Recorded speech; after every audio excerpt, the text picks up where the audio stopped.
नमस्कार। आकाशवाणी जयपुर अजमेर से प्रस्तुत हैं प्रादेशिक समाचार।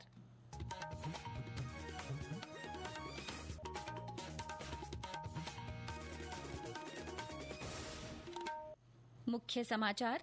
प्रधानमंत्री नरेंद्र मोदी ने आकाशवाणी से मन की बात कार्यक्रम में कहा, भारत एआई के क्षेत्र में मजबूत पहचान बना रहा है। मुख्यमंत्री भजनलाल शर्मा ने विद्यार्थियों से डिग्री को उपलब्धि के साथ ही जिम्मेदारी मानने का आह्वान किया। जोधपुर के एनएलयू में दीक्षांत समारोह को संबोधित किया। प्रधानमंत्री कल पीएम किसान सम्मान निधि योजना की 19वीं किस्त जारी करेंगे। राज्य स्तरीय आयोजन जयपुर के राज्य कृषि प्रबंध संस्थान में होगा और आईसीसी चैंपियंस ट्रॉफी क्रिकेट प्रतियोगिता में पाकिस्तान ने भारत के सामने जीत के लिए 242 रन का लक्ष्य रखा। समाचारों के साथ मैं माधुरी वशिष्ठ और अब समाचार विस्तार से। प्रधानमंत्री नरेंद्र मोदी ने कहा है कि आर्टिफिशियल इंटेलिजेंस एआई के क्षेत्र में भारत तेजी से अपनी मजबूत पहचान बना रहा है। आकाशवाणी पर आज मन की बात कार्यक्रम में श्री मोदी ने कहा कि भारत के लोग नई प्रौद्योगिकी अपनाने में किसी से पीछे नहीं हैं। प्रधानमंत्री ने इस बात पर प्रकाश डाला कि युवाओं की भागीदारी से अंतरिक्ष और आर्टिफिशियल इंटेलिजेंस जैसे विभिन्न क्षेत्रों में नई क्रांति आ रही है। उन्होंने इस बात पर गर्व व्यक्त किया कि देश ने पिछले महीने इसरो के जरिए अपना 100वां रॉकेट छोड़ा। श्री मोदी ने कहा कि इसरो की सफलताओं का दायरा व्यापक है। हमारी स्पेस जर्नी की शुरुआत बहुत ही सामान्य तरीके से हुई थी। इसमें कदम कदम पर चुनौतियां थी, लेकिन हमारे वैज्ञानिक विजय प्राप्त करते हुए आगे बढ़ते ही गए। समय के साथ अंतरिक्ष की इस उड़ान में हमारी सफलताओं की लिस्ट काफी लंबी होती चली गई। लॉन्च व्हीकल का निर्माण हो, चंद्रयान की सफलता हो, मंगलयान हो, आदित्य L1 या फिर एक ही रॉकेट से एक ही बार में 104 सैटेलाइट्स को स्पेस में भेजने का अभूतपूर्व मिशन हो। श्री मोदी ने इस महीने की 28 तारीख को राष्ट्रीय विज्ञान दिवस मनाने के परिप्रेक्ष्य में श्रोताओं को अपना एक दिन वैज्ञानिक के रूप में बिताने का सुझाव दिया। उन्होंने कहा कि श्रोता किसी अनुसंधान प्रयोगशाला, तारामंडल या फिर अंतरिक्ष केंद्र जैसी जगह पर जा सकते हैं। श्री मोदी ने महिलाओं के बारे में अपने विचार साझा करते हुए कहा कि देश की मातृशक्ति ने स्वतंत्रता संग्राम और संविधान के निर्माण सहित सभी क्षेत्रों में महत्वपूर्ण भूमिका निभाई है। देवी महात्म्य में कहा गया है, विद्याः समस्ताः तव देवी भेदाः स्त्रियः समस्ताः सकला जगत्सु। अर्थात सभी विद्याएं देवी के ही विभिन्न स्वरूपों की अभिव्यक्ति है और जगत की समस्त नारी शक्ति में भी उनका ही प्रतिरूप है। हमारी संस्कृति में बेटियों का सम्मान सर्वोपरि रहा है। देश की मातृशक्ति ने हमारे स्वतंत्रता संग्राम और संविधान के निर्माण में भी बड़ी भूमिका निभाई है। प्रधानमंत्री ने घोषणा की कि 8 मार्च को अंतर्राष्ट्रीय महिला दिवस पर वे एक्स और इंस्टाग्राम जैसे अपने सोशल मीडिया अकाउंट एक दिन के लिए कुछ ऐसी प्रेरक महिलाओं को सौंपेंगे जिन्होंने अलग अलग क्षेत्रों में उपलब्धियां हासिल की हैं या अपनी अलग पहचान बनाई है। उन्होंने कहा कि महिलाएं प्रधानमंत्री के एक्स और इंस्टाग्राम अकाउंट से पूरी दुनिया तक अपनी बात पहुंचाने के अवसर का लाभ उठा सकती हैं। प्रधानमंत्री ने उत्तराखंड में राष्ट्रीय खेलों के रोमांच की भी चर्चा की, जहां 11,000 से अधिक खिलाड़ियों ने शानदार प्रदर्शन किया। श्री मोदी ने सबसे ज्यादा गोल्ड मेडल जीतने वाली सेना की टीम को बधाई दी। उन्होंने कहा कि हमारे बहुत से खिलाड़ी खेलो इंडिया अभियान की देन है। मन की बात कार्यक्रम में श्री मोदी ने देश की वनस्पति और जीव जंतुओं के संरक्षण से जुड़े कार्यों में सक्रिय रूप से भाग लेने के लिए देश के जनजातीय लोगों के प्रति आभार व्यक्त किया।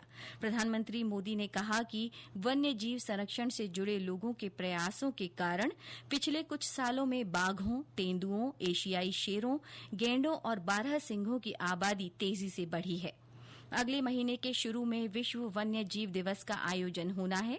प्रधानमंत्री ने सभी से वन्य जीव संरक्षण से जुड़े लोगों को प्रोत्साहित करने का आग्रह किया। कार्यक्रम के अंत में प्रधानमंत्री नरेंद्र मोदी ने बोर्ड की परीक्षा में भाग ले रहे परीक्षा योद्धाओं को शुभकामनाएं दी। उन्होंने विद्यार्थियों से कहा कि वे बिना तनाव लिए सकारात्मक भावना के साथ अपनी परीक्षाएं दें। मुख्यमंत्री भजनलाल शर्मा ने कहा है कि विद्यार्थी अपनी डिग्री को उपलब्धि के साथ ही जिम्मेदारी भी माने। उन्होंने कहा कि विद्यार्थियों को जीवन के सूत्र सीखने समझने के लिए संवेदनशील बनना जरूरी है। वे जोधपुर के राष्ट्रीय विधि विश्वविद्यालय के 17वें दीक्षांत समारोह को संबोधित कर रहे थे। मुख्यमंत्री ने कानून के विद्यार्थियों को न्याय की रक्षा और प्रसार के लिए काम करने के लिए कहा। उन्होंने वकीलों से कमजोर वर्गों के लिए काम करने का आह्वान किया। कमजोर वर्ग की आवाज बनने के लिए यह आवश्यकता है कि हम समाज के उस भाव को पहचाने, समाज की उस संवेदनशीलता को हम पहचाने। वकील का पेशा गरीब और वंचित वर्ग की सेवा के लिए एक बहुत बड़ा अवसर लेकर आता है। मुझे पूरा भरोसा है कि आपको जब भी मौका मिलेगा गरीब और वंचित वर्ग को न्याय दिलाने में हमेशा आगे रहेंगे।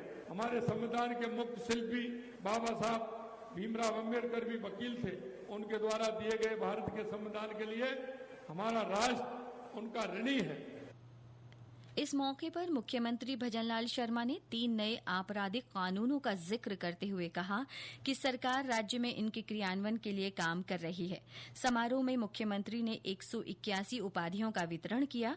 इनमें स्नातक की 118, स्नातकोत्तर की 45, MBA की 11 और शोधार्थियों की 9 डिग्रियां शामिल हैं। ये समाचार आकाशवाणी जयपुर अजमेर से प्रसारित किए जा रहे हैं। प्रादेशिक समाचार बुलेटिन आप हमारे एक्स हैंडल @AIR_News_जयपुर, YouTube channel Rajasthan AIR news और फेसबुक AIR न्यूज राजस्थान पर भी सुन सकते हैं।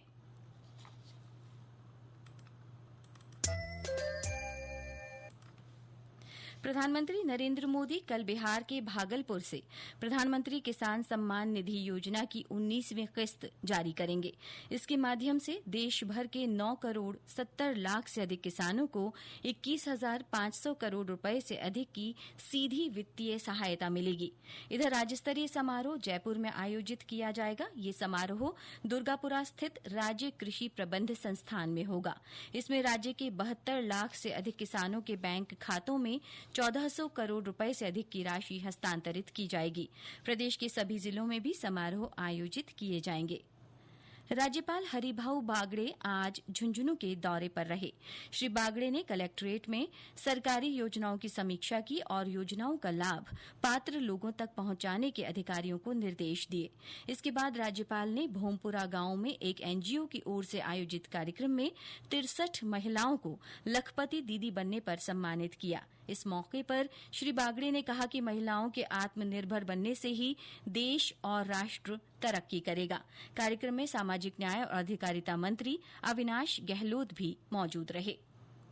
उप मुख्यमंत्री प्रेमचंद बैरवा ने कहा है कि राज्य का वर्तमान बजट आम जन का बजट है। वे आज भीलवाड़ा में मीडिया को संबोधित कर रहे थे।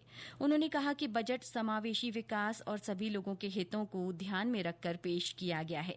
श्री बैरवा ने कहा कि पिछले बजट के 80% काम पूरे हो चुके हैं। हमारा जो पहला बजट था 6 महीने पहले आया था, 85 से 90% काम पूर्ण हो चुके हैं। अभी जो बजट दिया है वो समावेशी विकास का एवं सर्वजन हिताय वाला है। आने वाली पीढ़ियों के बेहतर भविष्य हेतु हम ये काम करने वाले हैं, जिसमें हमारा विकसित राजस्थान 2047 की ओर प्रभावी कदम उठाए गए। इससे पहले श्री बैरवा ने कलेक्ट्रेट परिसर में बजट क्रियान्वयन को लेकर अधिकारियों के साथ बैठक की और लंबित कार्य जल्द से जल्द निपटाने के निर्देश दिए। इस दौरान उन्होंने विकास प्रदर्शनी का अवलोकन कर राजीविका से जुड़ी महिलाओं का हौसला भी बढ़ाया। गौरतलब है कि राज्य में पेश किए गए बजट के प्रचार प्रसार और घोषणाओं के समय पर क्रियान्वयन के उद्देश्य से सभी प्रभारी मंत्री अपने अपने क्षेत्रों का दौरा कर रहे हैं। इसी कड़ी में उप मुख्यमंत्री दिया कुमारी ने भी अजमेर में प्रशासनिक अधिकारियों और जनप्रतिनिधियों की समीक्षा बैठक की। केंद्रीय श्रम और रोजगार मंत्री डॉक्टर मनसुख मांडविया ने कहा है कि देश को आगे बढ़ाने के लिए सभी को मिलकर प्रयास करने चाहिए। उन्होंने लोगों से राष्ट्र के प्रति अपने कर्तव्यों का निर्वहन करने का आह्वान किया। श्री मांडविया आज जयपुर में भारतीय जनता पार्टी के कार्यालय में प्रबुद्धजन संवाद सम्मेलन को संबोधित कर रहे थे। सम्मेलन में उन्होंने केंद्र सरकार के बजट की विशेषताओं को विस्तार से समझाया। आईसीसी चैंपियंस ट्रॉफी क्रिकेट प्रतियोगिता में पाकिस्तान ने भारत के सामने जीत के लिए 242 रन का लक्ष्य रखा है। आज दुबई इंटरनेशनल स्टेडियम में टॉस जीतकर पहले बल्लेबाजी करते हुए पाकिस्तान की टीम ने 2 गेंद शेष रहते हुए 241 रन बनाकर ऑल आउट हो गई। पाकिस्तान की ओर से सबसे अधिक 62 रन सऊद शकील ने बनाए। भारतीय बॉलर कुलदीप यादव ने पाकिस्तान के 3 विकेट चटकाए। भारत का लक्ष्य इस मैच को जीतकर सेमीफाइनल में जगह बनाना है, जबकि पाकिस्तान को टूर्नामेंट में बने रहने के लिए जीतना जरूरी है। फागुन माह की दस्तक के साथ ही प्रदेश में हर ओर फाग का रंग छा गया है। देवालयों सहित जगह जगह फागोत्सव के आयोजन हो रहे हैं। एक रिपोर्ट।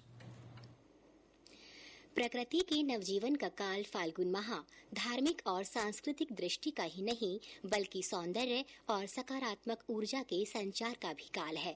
भाईचारे और उल्लास का संदेश देने वाला यह माह जन मन को प्रेम और भक्ति से आकंठ सराबोर कर देता है। इस मौके पर गुलाबी नगरी जयपुर के आराध्य गोविंद देव जी मंदिर में आज से फागोत्सव से जुड़े आयोजन शुरू हो गए हैं। आज पहले दिन होली उल्लास पर्व मनाया गया और गणेश जी की झांकी के दर्शन कराए गए। पाली के रघुनाथ मंदिर में भी विशेष सज्जा और फाग से जुड़े उत्सव शुरू हो गए हैं। प्रदेश के कई मंदिरों में राधा कृष्ण के पावन प्रेम से जुड़े प्रसंग चंग और ढप की थाप के जरिए भजन और नृत्य नाटिकाओं के माध्यम से प्रस्तुत किए जा रहे हैं। फूल, गुलाल और अबीर के रंग उड़ाकर प्रकृति का अभिनंदन किया जा रहा है। समाचार कक्ष से ज्योति पारीक। और अंत में मुख्य समाचार एक बार फिर। प्रधानमंत्री नरेंद्र मोदी ने आकाशवाणी से मन की बात कार्यक्रम में कहा, भारत एआई के क्षेत्र में मजबूत पहचान बना रहा है। मुख्यमंत्री भजनलाल शर्मा ने विद्यार्थियों से डिग्री को उपलब्धि के साथ ही जिम्मेदारी मानने का आह्वान किया। जोधपुर के एनएलयू में दीक्षांत समारोह को संबोधित किया। प्रधानमंत्री कल पीएम किसान सम्मान निधि योजना की 19वीं किस्त जारी करेंगे। राज्य स्तरीय आयोजन जयपुर के राज्य कृषि प्रबंध संस्थान में होगा। और आईसीसी चैंपियंस ट्रॉफी क्रिकेट प्रतियोगिता में पाकिस्तान ने भारत के सामने 242 रन का लक्ष्य रखा। इसके साथ ही प्रादेशिक समाचार बुलेटिन समाप्त हुआ। नमस्कार।